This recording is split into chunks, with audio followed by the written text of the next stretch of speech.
अजीज़ तलबा और तालबात, Farooq foundation online school के ज़रिए यकसा नसाब के मुताबिक तालीम हासिल करें। अगर हमारी वीडियोस पसंद आएँ तो चैनल को सब्सक्राइब करें और दोस्तों के साथ शेयर करें और बेल आइकन को लाजमी दबाएं ताकि आइंदा आने वाली तालीमी वीडियोस आप हासिल कर सकें। अस्सलाम वालेकुम बच्चों, उम्मीद है आप सब खैरियत से होंगे। बच्चों, ऑनलाइन स्कूल से आप मुकम्मल तालीम हासिल करके बोर्ड का इम्तहान बराए जमात नहम और दहम बेहतर तौर पर पास कर सकते हैं। आप अपनी उम्र और तालीम के मुताबिक मज़ीद तालीम हासिल करें। वालिदैन से फ़ोन या कंप्यूटर पर हमारी वीडियोस के ज़रिए तालीम हासिल करने की दरख्वास्त करें। रोज़ाना 1 से 2 घंटे ऑनलाइन पढ़ाई करें और जब आप स्कूल जाएंगे तो आपको मज़ीद किसी मदद की ज़रूरत नहीं होगी। इस तरह पढ़ाई करके अपना वक्त और वालिदैन के अखराजात में बचत कर सकते हैं। ऑनलाइन स्कूल की कोई फ़ीस नहीं है। आप जूम पर भी क्लासेस का फ़ायदा उठा सकेंगे। हर मजमून की मुकम्मल तालीमी वीडियोस मौजूद हैं। Assalamu alaikum students, how are you? I hope so that you all are doing good. आज के लेक्चर में हम लोग चैप्टर नंबर 3 स्टार्ट करेंगे, मुस्लिम्स इन साउथ एशिया। पहले हम लोग कंटेंट पेज कर पढ़ लेते हैं एंड आफ्टर दैट उसके बाद हम लोग नेक्स्ट हमारा चैप्टर जो है उसकी रीडिंग स्टार्ट करेंगे। Learning outcomes. Students will be able to describe the causes and impact of Arab invasions with particular reference to Makran, Sindh and Multan. Describe मतलब बयान करना, the causes वजूहात and impact असरात of Arab invasion, अरब के हमले के with particular reference to Makran, Sindh and Multan, कि इनके लिहाज से अरब के इन्वेजन, अरब के जो हमले के वजह और उसकी जो काजिज थे, वजह और असरात जो थे उनको बयान करना मकरान, सिंध और मुल्तान के हवाले से। नेक्स्ट है, describe the conquest of Sindh Multan by Mohammad bin Qasim. Mohammad bin Qasim की सिंध और मुल्तान की फतूहात का हाल बयान कर सके। Trace Sultan Mahmood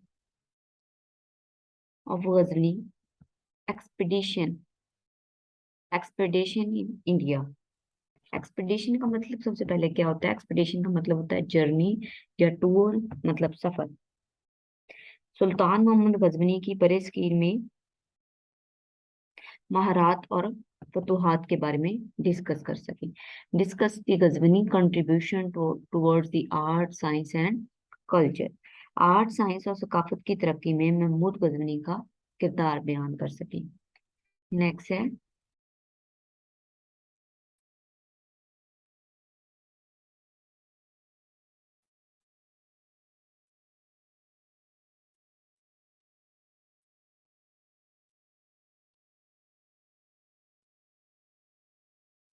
describe Ghori military exploits in Hindustan and establishment of Muslim rule in India.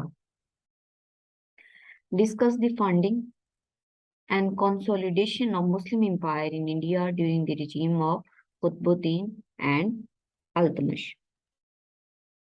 बरसगीर में सुल्तान कुतुबुद्दीन और सुल्तान शम्स के दौरे हुकूमत में मुस्लिम हुकूमत के क़याम और इस्तेकाम की वजूहात कर सके। Discuss Razia Sultana ascendancy to power and her problems. Razia Sultana का दौरे इक़्तिदार और इसके मसाइल बयान कर सके। डिस्क्राइब नसीरुद्दीन महमूद रीजन नासरुद्दीन महमूद के दौरे हुकूमत की वजाहत। और लास्ट पे जो हमारा है कंटेंट पेज में वो है discuss Balban early life and his rule. Balban की इब्तदाई जिंदगी और उसके असूल।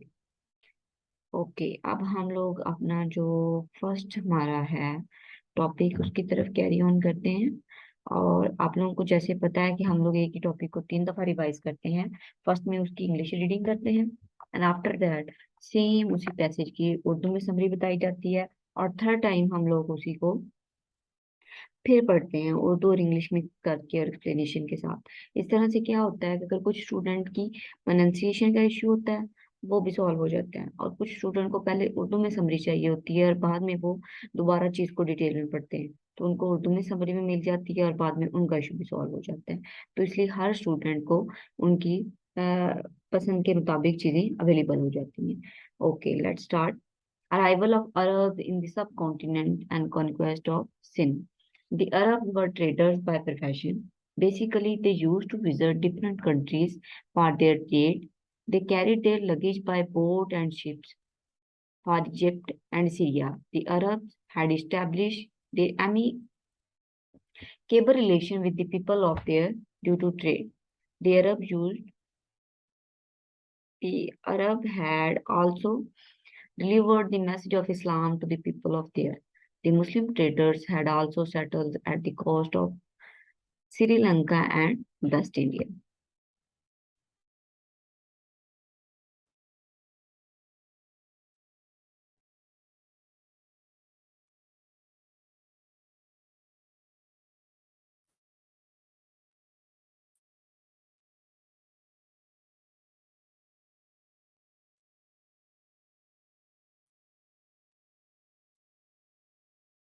बरसीन में अरबों की आमद और फतह सिंह। अरब पेशे के एतबार से ताजर थे। बुनियादी तौर पर वो अपनी तजारत के लिए मुख्तलिफ ममालिक का दौरा करते रहते थे। वो अपना सामान कश्तियों और बहरी जहाज़ों के जरिए मिस्र और शाम के लिए ले जाते थे। अरबों ने तजारत की वजह से वहाँ के लोगों से अपने दोस्ताना ताल्लुकात कायम कर लिए। अरबों ने भी यहाँ के लोगों को इस्लाम का पैगाम दिया। मुसलमान ताजर भी थे। मुसलमान ताजर भी श्रीलंका और मगरबी हिंदुस्तान के साहिल पर आबाद थे। ओके, अब जो थर्ड हमारा है, इसी पैसेज को हम थर्ड टाइम रिवाइज करेंगे। उसमें अब मैं वर्ड बाय वर्ड आपको मीनिंग बता दूंगी और साथ उसको एक्सप्लेन भी कर दूंगी। The Arab were trader by profession.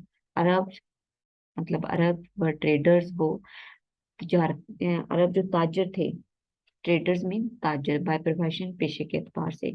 हर एक इंसान का अपना अपना पेशा होता है। जैसे कोई टीचिंग कर रहा है, कोई मार्केटिंग कर रहा है, कोई बिजनेस कर रहा है, कोई इंजीनियर है, कोई डॉक्टर है। तो जो आप कर रहे हैं वो आपका प्रोफेशन होता है। जो अरब के लोग थे वो, उनका प्रोफेशन क्या था? वो ताजर थे। ताजर कौन होते हैं? जो एक जगह से चीज लेके दूसरी जगह पे जाके उसको मुनाफे के साथ बेचते हैं। Basically they used to visit different countries for their trade. Basically, इब्तदाई तौर पर या बुनियादी तौर पर, दे यूज टू विजिट, वो विजिट मतलब होता है एक जगह पे जाके सफर करना या वहां पे जाना या दौरा करना। Different countries for their trade, वो मुख्तलिफ ममालिक का दौरा करते रहते थे या जाते रहते थे। अपने किस पर्पज के लिए? तजारत के लिहाज से, अपनी तजारत के पर्पज के लिए, अपनी तजारत की वजह से। They carried their luggage by boat and ships for Egypt and Syria. They carried their luggage, वो अपना सामान लेकर जाते थे। कैरी मीन होता है लेके जाना, देयर लगेज अपना सामान। By boats and ships, by मतलब के जरिए, बहरी जहाजों और कश्तियों के जरिए वो कहाँ पे लेके जाते थे? मिस्र और शाम। कौन सा सामान? वो सामान जो उन्होंने वहां पे जाके बेचना था, जिनकी वजह से वो वहां पे जा रहे थे। The Arab had established their amicable relation with the people of there due to trade. Amicable का इसमें जो एक वर्ड मुश्किल है, उसके amicable का मतलब होता है दोस्ताना रवैया या किसी के साथ अच्छा फ्रेंडली बिहेवियर रखना। The Arabs had established, अरब के जो लोग थे उन्होंने कायम कर लिया था या बना लिया था their amicable relation, एक दोस्ताना रवैया, एक दोस्ताना माहौल, एक दोस्ताना रिश्ता with the people of their, वहां के लोगों के। कहाँ के लोगों के? इजिप्ट और सीरिया के, जहाँ पे वो ट्रेडिंग करने जा रहे थे। अंडरस्टूड है, वहां की बात हो रही होगी। ड्यू टू ट्रेड, वो तजारत की वजह से जहां भी जाते थे तो वहां के लोगों से अपना एक दोस्ताना ताल्लुकात बना लेते थे। The Arab had also delivered the message of Islam to the people of here. तो उन्होंने अपनी ट्रेडिंग के साथ साथ, अपनी तजारत के साथ साथ एक और काम भी किया। वो क्या काम था? कि उन्होंने इस्लाम की तबलीग की, इस्लाम का मैसेज वहां के लोगों को बताया, वहां के लोगों तक पहुंचाया। उन्हें बताया कि इस्लाम में क्या है, या आप लोगों को इस्लाम में आना चाहिए, इस्लाम कबूल करना चाहिए। इस्लाम की तबलीग की उन्होंने। The Muslim traders had also settled at the coast of Sri Lanka and West India. और उसके बाद जो ये चादर ताजर थे, मुस्लिम जो ताजर थे, ये कहाँ पे सेटल हो गए, कहाँ पे आबाद हो गए? Coast of Sri Lanka and west India, western India. Coast mean साहिल के करीब, मगरबी श्रीलंका और मगरबी हिंदुस्तान के जो साहिल थे वहां पे भी ये ताजर वहां पे जाके भी आबाद हो गए। नेक्स्ट हमारे पास है reason of invasion of Sindh, Sindh पर हमले की वजूहात।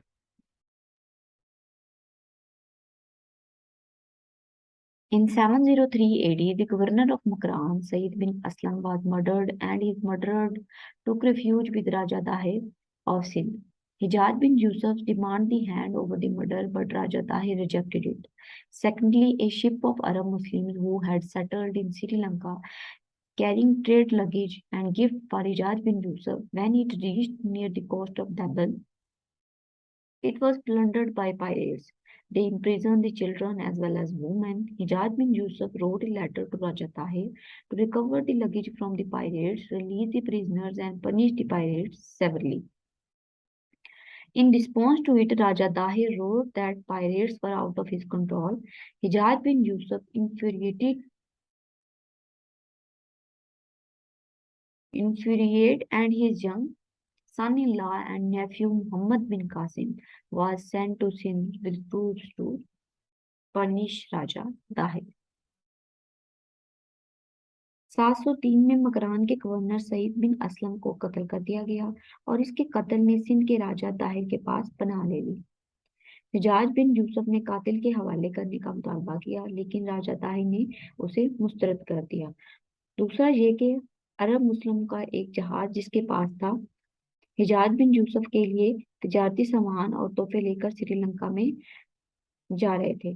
जब ये देबल के साहिल के करीब पहुंचकर मोहम्मद बिन कासिम के जहाज को समुद्री लुटेरों ने लूट लिया। उन्होंने बच्चों के साथ साथ खवातीन को भी कैद कर लिया। हिजाज बिन यूसुफ ने राजा ताहिर को खत लिखा कि समुद्री लुटेरों से सामान बरामद किया जाए, कैदियों को भी रिहा किया जाए और समुद्री लुटेरों को सख्त से सख्त सजा दी जाए। उसके जवाब में राजा ताहिर ने लिखा कि समुद्री लुटेरे उनके काबू से बाहर हैं। हिजाज बिन यूसुफ इस बात पर गुस्सा हुए और उसके नौजवान दामाद और भतीजे मोहम्मद बिन कासिम को राजा ताहिर को सजा देने के लिए फौज के साथ सिंध की तरफ रवाना कर दिया गया। ओके, उन्होंने पूछा है हमारा जो इसमें है वो है क्या, पर्पस क्या है इस टॉपिक का। उन्होंने क्या है कि सिंध पर हमले के वजूहात की, दो हमले की वजूहात उन्होंने बताई हैं। पहला कि जो मकरान का गवर्नर था वो क्या हुआ क्या था, कौन सा गवर्नर, उसका नेम क्या था, सैयद बिन असलम, उसको कत्ल कर दिया गया था। और उसका जो कातिल था उसने कहाँ पे जाके पनाह ले ली थी, उसने राजा ताहिर जो था उसके यहाँ जाके पनाह ले ली थी। तो मोहम्मद बिन हिजाज बिन यूसुफ ने राजा ताहिर से डिमांड की कि कातिल को हमारे हवाले कर दो, लेकिन उसने इनकार कर दिया। उसने कहा मैं कातिल को आपके हवाले नहीं कर सकता। दूसरा, जो एक समुद्री एक समुद्री जो जहाज था मुसलमानों का, वो कहाँ जा रहा था, वो श्रीलंका की तरफ अपना सामान लेके जा रहा था, श्रीलंका से सामान लेके जा रहा था हिजाज बिन यूसुफ की तरफ और उनके इलाकों में। तो उसको क्या हुआ कि समुद्री लुटेरों ने लूट लिया, समुद्री लुटेरों ने उसको कैद कर दिया। ना सिर्फ सामान लूटा, तो उसमें जो बच्चे थे, औरतें थी और बूढ़े लोग थे, उनको भी कैद कर लिया। जब हिजाज बिन यूसुफ को इस बात का पता चला तो उसने राजा दाहिर को एक खत लिखा और उसमें उसने लिखा कि हमारा जो जहाज है उसको सही सलामत वापस अपनी मंजिल की तरफ भेजो। लेकिन राजा दाहिर ने कहा कि जो समुद्री लुटेरे हैं जिन्होंने ये लूटा है वो मेरे आउट ऑफ कंट्रोल है, मैं कुछ नहीं कर सकता। तो इस पे राजा दाहिर को क्या हुआ, हिजाज बिन यूसुफ को गुस्सा आ गया और उसने अपने दामाद और भतीजे मोहम्मद बिन कासिम को सिंध की तरफ रवाना किया ताकि वो अपने उस पे हमला कर सके। ओके, नेक्स्ट हम फिर इसको पढ़ लेते हैं। इन 703 AD, the governor of Makran, Sayyid bin Aslam, was murdered, and his murderer took refuge with Raja Tahir of Sindh. Okay, the governor, governor का मतलब गवर्नर या मकरान, मकरान का जो गवर्नर था, गवर्नर का नेम क्या है, सईद बिन असलम। ये नेम आपको याद होना चाहिए, इसमें आगे पीछे चीज नहीं होनी चाहिए, एमसीक्यू में पूछा जा सकता है। was murdered and his murder took refuge with the Raja Tahir of Sindh. Took refuge मतलब जाके पनाह लेना, किसी जगह पे जाके रह लेना। टुक रिफ्यूज, उसने पनाह ले ली विद राजा दाहिर, राजा दाहिर के पास जाके। ये भी पूछा जा सकता है कि उसने कहाँ जाके पनाह ली थी, राजा दाहिर के पास जाके पनाह ली थी, जो सिंध सिंध में जाके। Hajjaj bin Yusuf demand the hand over the murder but Raja Dahir rejected it. Hajjaj bin Yusuf demand मतलब होता है मुतालबा करना किसी चीज का, किसी प्लेस का या किसी भी चीज का। मुतालबा किया दी हैंड ओवर द मर्डर, कि हमें जो कातिल है वो हमारे हवाले कर दो। हैंड ओवर मतलब हवाले कर दो। द मर्डरर कातिल, but Raja Tahir rejected it, rejected it का मतलब होता है कि उसने इनकार कर दिया, उसने कहा कि मैं जो कातिल है उसको आपके हवाले नहीं कर सकता। एक वजह होगी। दूसरी वजह क्या थी? Secondly, a ship of Arab Muslim who have settled in Sri Lanka carrying trade luggage and gift for Hajjaj bin Yusuf, कि एक जो मुस्लिम अरब का एक जहाज था जो श्रीलंका में आबाद थे लोग उनका, वो अपना सामान, तजारती सामान था, उसको लेके जा रहे थे और उसमें हिजाज बिन यूसुफ के लिए कोई तोहफे तहफे पे थे। रास्ते में उनको when it reach near the coast of Debal, तो वो जब देबिल के साहिल पर पहुंचे, it was plundered by pirate. Plundered का मतलब क्या होता है? प्लंडर्ड का मतलब होता है स्टील गुड्स फ्रॉम पर्सन, मतलब लूट मार करना, चीजें लूट लेना। बाय पायरेट्स मतलब समुद्री लुटेरे, पायरेट्स उनको कहते हैं। They imprison the children as well as women. Imprison का मतलब होता है उन्होंने कैद कर दिया चिल्ड्रन, बच्चों को, एज वेल एज वुमेन, बच्चों को, और उसके साथ साथ औरतों को भी उन्होंने कैद कर दिया। Hajjaj bin Yusuf wrote a letter to Raja Dahir to recover the luggage from the pirates. Hajjaj bin Yusuf ने एक खत लिखा। किसको खत लिखा? ए लेटर, एक खत लिखा टू राजा दाहिर, राजा दाहिर को एक खत लिखा, क्योंकि वो वहां का जो एरिया था, वो वहां जिस एरिया में जहाज लूटा गया था, वो राजा दाहिर के कंट्रोल में आता था। तो उसको एक खत लिखा कि हमारा जो जहाज है, समुद्री जो जहाज है जिसको लूटा गया है और बच्चे भी कैद कर लिए गए, उनको आजाद कर दिया जाए, सामान भी दे दिया जाए और बच्चों को भी आजाद कर दिया जाए। लेकिन इसके साथ उसने ये भी लिखा कि जिन्होंने लूटा है, जो समुद्री लुटेरे हैं, उनको सजा भी दी जाए। रिकवर दी लगेज, लगेज मतलब सामान, फ्रॉम द पायरेट्स, समुद्री लुटेरों से। पायरेट्स मीन समुद्री लुटेरे। Release the prisoner, prisoners mean कौन? चिल्ड्रन और वुमेन, जिनको कैद किया था पायरेट्स ने, जो समुद्री जहाज में सवार थे लोग, वो लोग। And punish the pirates severally, और समुद्री लुटेरों को सख्त से सख्त सजा दी जानी चाहिए। इन रिस्पॉन्स टू इट, इसके रिस्पॉन्स टू इट मीन इसके इवज में या इसके जवाबन में, Raja Dahir wrote that pirates were out of his control. Raja Dahir ने लिखा कि जो पायरेट्स हैं, जो समुद्री लुटेरे हैं, वो उसके काबू से बाहर हैं, वो उनके ऊपर उसका कोई कंट्रोल नहीं है। हिजाज bin Yusuf infuriated and his young son-in-law and nephew Muhammad bin Qasim was sent to Sindh with troops to punish Raja Tahir। इस बात पे राजा ताहिर को एजाज बिन यूसुफ को गुस्सा आ गया। उस टाइम फिर उसने क्या किया? उसने जंग का ऐलान कर दिया, या जंग के लिए भेज दिया। किसको? अपने भतीजे को और दामाद को। मोहम्मद बिन कासिम जो उसका भतीजा है, और दामाद का नेम उन्होंने मेंशन नहीं किया, बस बता दिया। उन्होंने सिंध सिंध की तरफ से रवाना कर दिया कुछ एक हमले के लिए अपने फौजों के साथ, और पनिश राजा ताहिर को पनिश करने के लिए। आई होप सो दैट कि आपको इसकी समझ आ गई होगी। अगर हम इसके साथ जो नेक्स्ट हमारा टॉपिक है, कॉन्क्वेस्ट ऑफ देबिल एंड सिंध, जिस पे वो हमला करने आए थे, उसकी फतह हुई या नहीं हुई, उस टॉपिक को पढ़ेंगे तो हमारा लेक्चर जो है थोड़ा सा प्रोलॉन्ग हो जाएगा। तो इसलिए हम लोग क्या करते हैं कि इसको इंशाल्लाह हम लोग जो नेक्स्ट क्लास है उसमें डिस्कस कर लेते हैं। तो इसमें इंशाल्लाह इसको हम लोग नेक्स्ट क्लास में डिस्कस कर लेंगे। And I hope so that इसकी आपको समझ आ रही होगी। मिलते हैं अगली क्लास में। अल्लाह हाफिज, अल्लाह ने के बाद।